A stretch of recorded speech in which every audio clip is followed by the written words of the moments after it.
Hello everyone, welcome back to my channel stitch with me हूँ।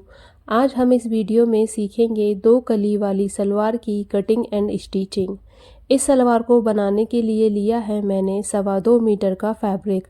अगर आपकी सलवार की लंबाई 40 इंच से कम है तो आप ये 2 मीटर फैब्रिक में भी बना सकते हैं, और अगर आपकी लंबाई सलवार की 40 इंच या उससे ज़्यादा है तो आपको उसके लिए 2.25 मीटर फैब्रिक लेना होगा। तो मैंने ये लिया है 2.25 मीटर का फैब्रिक। सलवार की कटिंग करने के लिए हमें फैब्रिक को अच्छे से डबल फोल्ड करके बिछा लेना है। तो देखिए, हमने फैब्रिक को डबल फोल्ड करके इस तरीके से बिछा लिया है और राइट साइड अंदर की तरफ और रॉन्ग साइड ऊपर की तरफ रख ली है। अब हमें यहाँ सलवार की लंबाई लगानी है। तो सलवार की लंबाई लगाने के लिए हमें 5 इंच ऊपर की तरफ निकाल कर सलवार की लंबाई लगानी होगी। 5 इंच हम ऊपर की तरफ इसलिए निकालेंगे क्योंकि हमें 5 इंच का इसमें बेल्ट लगाना होगा। तो आप जब भी सलवार की लंबाई की कटिंग करें तो 5 इंच ऊपर की तरफ निकालते हुए फिर सलवार की लंबाई का नाप लगाएं। तो मैंने 5 इंच ऊपर की तरफ निकालकर सलवार की लंबाई की तरफ से फैब्रिक को इस तरीके से डबल फोल्ड करके बिछा लिया है। और देखिए, जितना भी हमारा कपड़ा निकल कर आता है उस हिसाब से हम इतना कपड़ा जो एक्स्ट्रा है वहाँ से हम कपड़े को कट कर देंगे। तो जो हमारी सलवार की लंबाई का फैब्रिक निकल कर आया, हमने उतना कपड़ा निकाल कर बाकी एक्स्ट्रा कपड़ा जो है उसे कट कर दिया। अब हमें यहाँ से फोल्ड करना है। पहले हमारा ये डबल फोल्ड था, अब हमने इसे 4 फोल्ड कर लिया है। देखिए, ये 2 लेयर नीचे हैं, 2 लेयर हमारी फोल्ड करने पर ऊपर आ गई। तो ये हमारा सलवार के पार्ट बनेंगे। अगर हम 4 कली की सलवार काटते हैं तो हम पार्ट उसमें अलग करते हैं, लेकिन हम 2 कली की सलवार में पार्ट अलग नहीं करेंगे, हमारे पार्ट इसी में जॉइंट रहेंगे। तो जितना भी आपको सलवार का पोंचा रखना है, आपको उतना निशान यहाँ पर लेकर पार्ट को फोल्ड कर लेना है। तो मेरा जो है 7 इंच यानी कि 14 इंच मेरा सलवार का पोंचा है। तो 14 इंच का हाफ 7 इंच हुआ। तो 7 इंच पर हम फैब्रिक को इस तरीके से डबल फोल्ड करके रख लेंगे। तो ये हमारा सलवार का पोंचे का नाप हो जाएगा। तो यहाँ पर हमने 7 प्लस हाफ इंच पर फोल्ड कर लिया है और एक निशान लगा दिया है आप लोगों के लिए, ताकि आपको समझ में आए कि ये हमने इतना फोल्ड किया है। अब यहाँ से हमें लगाना है हाफ इंच का निशान। जो हमने पार्ट फोल्ड किए हैं उसके बगल से ही हमें हाफ इंच का निशान लगाना है। यहाँ से हमारी 2 कली कट होंगी, 2 कली हमारी पार्ट में जॉइंट होंगी और 2 कली कट होंगी। एक निशान हमें यहाँ भी लगाना है, इस कोने पर हाफ इंच का, इस तरीके से। अब ये जो हमने निशान लगाया है हाफ इंच का इस कोने पर,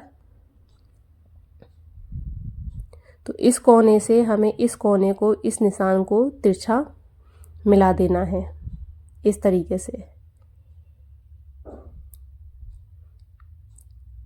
इस तरीके से हमें एक कोने से लेके दूसरे कोने तक तिरछा निशान को मिला देना है, जिससे हमारी ये कली का निशान लग जाएगा। तो देखिए, हमने यहाँ पर तिरछा निशान लगा लिया है।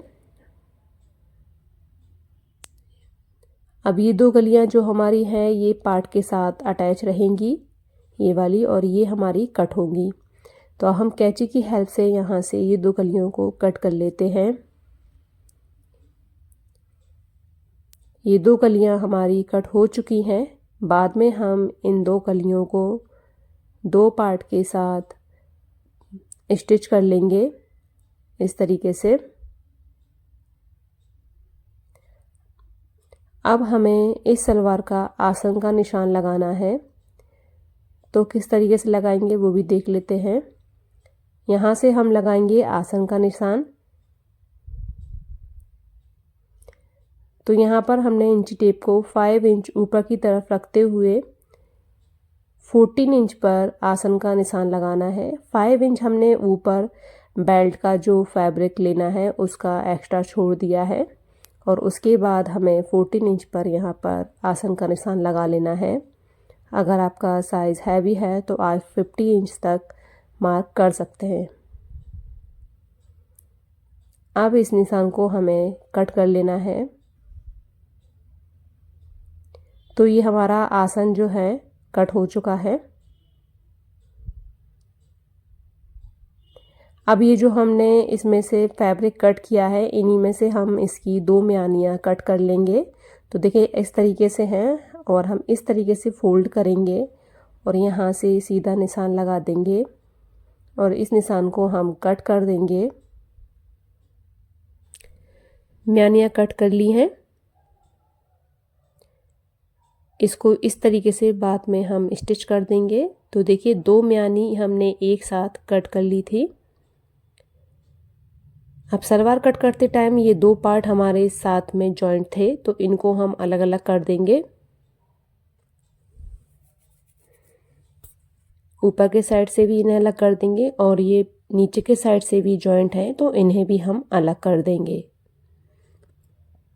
सलवार की कटिंग हमारी हो चुकी है। अब हम कटिंग करेंगे इसके बेल्ट की। तो बेल्ट कटिंग करने के लिए यहाँ पर फैब्रिक को हमने डबल फोल्ड करके बिछा लिया है। सबसे पहले हम बेल्ट की लंबाई लगाएंगे जो कि मैं लगा रही हूँ 5 इंच पर। 2 इंच लगाएंगे हम नेफे के फोल्ड के लिए और 1 इंच स्टिचिंग मार्जिन के लिए। तो टोटल हम यहाँ पर 8 इंच का बेल्ट की लंबाई लगाएंगे। जो 5 इंच है हमारा वो रेडी रहेगा बेल्ट का, 2 इंच नेफे के फोल्ड में जाएगा और 1 इंच हमारा स्टिचिंग के मार्जिन के लिए रहेगा। तो टोटल हम 8 इंच पर बेल्ट की लंबाई लगा लेंगे। अब इस मार्क को हम सीधा कर देंगे। अब बेल्ट की हम चौड़ाई देख लेते हैं। तो यहाँ पर हमारी 20 इंच पर जो है बेल्ट की चौड़ाई आ रही है। तो ये मेरे हिसाब से, मेरे नाप के हिसाब से कम बैठ रहा है। तो यहाँ पर मुझे कम से कम 23 इंच लेना है। तो यहाँ पर मैं 3 इंच का जो है जोड़ डालूंगी। तो हम इसको पहले कट कर लेंगे और जो इसके नीचे से फैब्रिक बचेगा उसकी हम ऊपर पट्टियाँ ऐड कर देंगे। तो 3 इंच के करीब हम यहाँ पर पट्टी ऐड कर देंगे। तो ये हमने कट कर लिया है और जो नीचे से फैब्रिक बचा था उसको हम बगल में रखकर इस तरीके से जितना हमें बेल्ट का चौड़ाई चाहिए उतना हम निशान लगा लेंगे। 23 इंच पर हमने यहाँ पर निशान लगा लिया है और 3 इंच की हमने 2 पट्टियाँ कट कर ली हैं जो हम दोनों साइड स्टिच करेंगे। तो देखिए ये हमारे बेल्ट में जो कम पड़ रहा था फैब्रिक, हमने ये पट्टियाँ इसमें लगा ली हैं और ये हमारी मोहरी के लिए आ जाएगा जो हमारा फैब्रिक बचा हुआ है। तो अब हम इसकी स्टिचिंग स्टार्ट कर देते हैं। जो हमने सलवार कट की थी तो 2 पार्ट हमारे जॉइंट थे कली में और ये 2 पार्ट हमारे कली में जॉइंट नहीं है। तो जो कली हमने कट की हैं 2, उनको हम इन पार्ट में स्टिच करेंगे। तो एक पार्ट में हम एक कली स्टिच करेंगे इस तरीके से पकड़कर हम इस पर सिलाई लगा देंगे और दूसरे पार्ट में दूसरी कली को स्टिच करेंगे। तो ये दोनों कली हमारी दोनों पार्ट में हमें स्टिच कर लेनी है। कली हमने दोनों पार्ट में अटैच कर ली है, देखिए इस तरीके से। और अटैच करते टाइम आप इस बात का ध्यान रखें, रॉन्ग साइड से रॉन्ग को मिलाना है और राइट साइड से राइट को, फिर उसके बाद ही कली को आपको स्टिच करना है। तो देखिए ये हमारा एक पार्ट बनकर रेडी हो गया और ये हमारा दूसरा पार्ट। अब इसमें हमें म्यानी अटैच करनी है। तो म्यानी कैसे अटैच करनी है हम वो भी देख लेते हैं। म्यानी अटैच करते टाइम आप इस बात का ध्यान रखें, जो हमने कली अटैच की हैं वो हमारी दोनों पार्ट की फ्रंट में आनी चाहिए। तो ये हमारी म्यानी है और ये हमारा कली वाला है, तो दोनों जॉइंट जो है हमारे फ्रंट साइड में आ रहे हैं। अब इन पर हम म्यानी अटैच करेंगे। तो हम सलवार का आसन वाला एरिया को इस तरीके से रखेंगे। ये मैंने राइट साइड लिया है और म्यानी का हमें राइट साइड ये है और रॉन्ग साइड को ऊपर की तरफ रखना है और इस तरीके रखकर इसके ऊपर स्टिच लगा देनी है। तो देखिए हम मशीन पर आ गए हैं और यहाँ पर हम आपको बताते हैं कि किस तरीके से हमें अटैच करनी है। तो जब हम म्यानी को पहले पार्ट में अटैच करेंगे तो हम नीचे की तरफ से म्यानी को अटैच करेंगे। देखिए इस तरीके से बिल्कुल पॉइंट से पॉइंट को मिलाना है और इसके ऊपर स्टिच लगा देनी है। और जब हम सेकंड पार्ट में म्यानी को अटैच करेंगे तो वो हम ऊपर से करेंगे। ये मैं नीचे से कर रही हूँ और सेकंड पार्ट जब हम अटैच करेंगे तो वो हम ऊपर से अटैच करेंगे। तो पहले हम इस पर सिलाई लगा लेते हैं, फिर मैं आपको सेकंड पार्ट भी दिखाऊंगी। तो देखिए हमने इसमें म्यानी अटैच कर दी है। अब हम करते हैं इसके सेकंड पार्ट में इस म्यानी को अटैच। यहाँ पर मैंने इंटरलॉक भी कर ली है जिससे फिनिशिंग सही रहेगी। तो ये देखिए ये सेकंड पार्ट है, इसको हमने ऊपर की तरफ से रखा हुआ है। ये देखिए ये हमारा सलवार वाला पार्ट है और ये म्यानी वाला। तो हमें इस तरीके से दोनों सिरे को मिलाना है और इसके ऊपर हमें स्टिच लगा देनी है इस तरीके से म्यानी को रखकर। इस तरीके से नीचे तक हमें इसमें स्टिच लगा देनी है। इस तरीके से अगर आप म्यानी लगाएंगे तो बहुत ही फिनिशिंग से लगती है और लगाने में कोई भी प्रॉब्लम नहीं होती है। म्यानी लगाती जा रही हूँ मैं यहाँ पर और इसमें मैं इंटरलॉक भी करती जा रही हूँ क्योंकि मेरा है वूलन फैब्रिक, तो इसके थ्रेड बहुत ज़्यादा निकल रहे हैं। अगर आप इतनी फिनिशिंग से ही स्टिच करना चाहते हैं तो स्टिच लगाने के बाद तुरंत ही इंटरलॉक करते जाएं। दोनों पार्ट पे हमने म्यानी अटैच कर दी है। अब बात आती है हमारी बेल्ट को रेडी करने की। तो बेल्ट में जो हमने जोड़ के लिए पट्टियाँ कट की थी, पहले हमें इन दोनों पट्टियों को अटैच कर लेना है। तो देखिए हमने पट्टियाँ अटैच कर ली हैं। अब हम इसका नेफा रेडी करेंगे। तो नेफा रेडी करने से पहले हमें इन दोनों पार्ट को जॉइंट करना होगा। जॉइंट कैसे करेंगे? ऊपर से हमें 1 इंच सिलाई लगाकर इस तरीके से 1 इंच पर सिलाई लगानी है और 2 इंच के करीब हमें छोड़ देना है।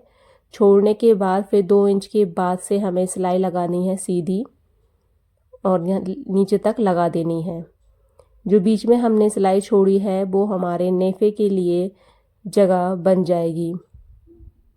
तो सिलाई लगा लेते हैं हम और सिलाई लगाने के बाद फिर हमें इसको पलट कर फोल्ड कर लेना है। तो देखिए हमने इस पर सिलाई लगा ली है और बीच में जो जगह खाली छोड़ी है उसको जब हम पलटेंगे इससे इस तरीके से, तो ये हमारा नेफे के लिए बीच में स्पेस बन जाएगा। अब इसको हम पलटकर अच्छे से क्रीज बना लें और फिर किनार से इसे फोल्ड करके इसके ऊपर स्टिच लगा लें। पूरे में स्टिच लगा लें नीचे से लेके ऊपर तक और बाद में इसके नेफे को फोल्ड कर दें। आधा इंच अंदर की तरफ लेते हुए इस तरीके से फोल्ड कर दें। तो देखिए हमारा बेल्ट जो है वो रेडी हो गया है। अब बेल्ट को हमें सलवार में अटैच करना है। कैसे करना होगा वो भी देख लेते हैं। तो बेल्ट को हमें उल्टा करना है और जहाँ से हमने नेफा बनाया था वहाँ से पकड़ना है इस तरीके से और पकड़कर हमें दूसरे तरफ एक नॉच लगा लेना है। ये हमारा बैक साइड के लिए मार्क हो गया। ये हमारा फ्रंट में होगा और जो हमने नॉच लगाया है वो हमारा बैक में जाएगा। जब हम बेल्ट सलवार में अटैच करें तो इस बात का ध्यान रखें जो कली हैं वो दोनों हमारी फ्रंट में आनी चाहिए। ये कलियां बैक में नहीं जानी चाहिए, ये फ्रंट में ही रहेंगी जिसमें हमने कलियां अटैच की थी। म्यानी से हमें नेफे वाले जॉइंट को मिलाना है और इस तरीके से रखकर इसके ऊपर प्लेटें डालकर सिलाई लगा लेनी है।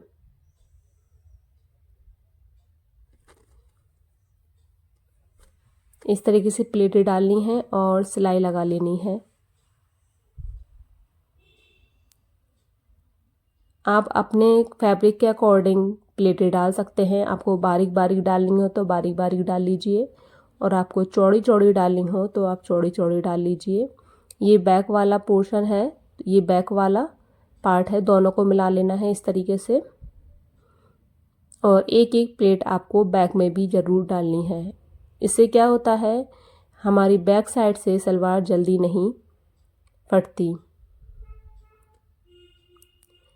इस तरीके से आपको प्लेटें डाल लेनी है। जहाँ तक आपका ये एक्स्ट्रा फैब्रिक है उतने एक्स्ट्रा फैब्रिक की आपको प्लेटें पूरे बेल्ट में डाल लेनी है। तो देखिए फ्रेंड्स, हमने प्लेटें डाल ली हैं और बहुत ही फिनिशिंग से ये हमारी प्लेटें डाली हैं। अब हम इसका पोंचा रेडी करेंगे। तो देखिए पोंचे का जो पहले हमें देख लेना है कि टोटल इसका पोंचा कितना है। तो यहाँ पर हमारा 17 इंच पोंचा आ रहा है और हमें चाहिए रेडी 16 इंच। 1 इंच हमने स्टिचिंग के मार्जिन के लिए लिया था इसमें, और जितना आपको चौड़ा चाहिए उतनी चौड़ाई की आप बकरम कट कर लें। तो यहाँ पे मुझे 3 इंच की चौड़ा पोंचा चाहिए था, तो मैंने 3 इंच का जो बकरम पेस्टिंग है उसको कट कर लिया है। और अब इसके ऊपर हम प्रेस की हेल्प से इसको पेस्ट कर देंगे। सो देखिए फ्रेंड्स, हमने बकरम है जो हमारी पेस्टिंग बकरम है हमने सलवार के ऊपर पेस्ट कर दी है। और हमने 4 इंच चौड़ा पट्टी ली है जो सलवार के नीचे रखकर हम इस तरीके से रखकर इसके ऊपर एक किनार से सिलाई लगा देंगे ताकि ये हमारा पलटने के लिए फैब्रिक आ जाए। तो देखिए हमने इसके ऊपर स्टिच लगा ली है और अब हम इसको इस तरीके से पलटेंगे। पलटने के बाद हम इसको अच्छे से प्रेस की हेल्प से फोल्ड कर देंगे। इस फैब्रिक को बकरम के ऊपर हमें पलटना है और हाथ से ही अच्छे से क्रीज बना देनी है इस तरीके से। और नीचे की साइड हमें एक स्टिच लगाकर फैब्रिक को बकरम के साथ अच्छे से सेट कर देना है। फिर इसके बाद हमें ऊपर की वाले फैब्रिक को भी पलटना है और बकरम को कवर करते हुए इसके ऊपर भी एक स्टिच लगा देनी है। ध्यान रहे बकरम हमारी दिखनी नहीं चाहिए। इसके बाद आप कोई सी भी डिज़ाइन डालकर पोंचा रेडी कर लें। तो देखिए सबसे पहले हमने नीचे सिलाई लगाई है पोंचे के। अब ऊपर वाले फैब्रिक को हम पलटकर बकरम को कवर करते हुए इसके ऊपर भी स्टिच लगाकर फिर अपना सलवार का पोंचा रेडी कर लेंगे। तो सलवार का पोंचा हमने रेडी कर लिया है सीधी सीधी सिलाई लगाकर। आप चाहें तो इसके ऊपर कोई भी डिज़ाइनिंग डाल सकते हैं। इसके बाद हमें इसके ऊपर पोंचे की फिटिंग का निशान लगाना है। मेरा जो पोंचे की रेडी फिटिंग है वो है 16 इंच, तो हम यहाँ पर 16 इंच पर निशान लगाएंगे और दोनों पार्ट को जॉइंट करते हुए पूरी सलवार पर सिलाई लगा लेंगे। सो फ्रेंड्स, हमारी सलवार जो है वो रेडी है और हमने 2 कली वाली सलवार कितनी आसानी से बनाकर रेडी कर ली है। अगर आप बिगनर्स हैं तो आप इस तरीके से सलवार को बनाकर रेडी कर सकते हैं। वीडियो पसंद आई हो तो प्लीज़ कमेंट करके ज़रूर बताना। नेक्स्ट वीडियो में फिर मिलेंगे, तब तक के लिए टेक केयर, बाय बाय।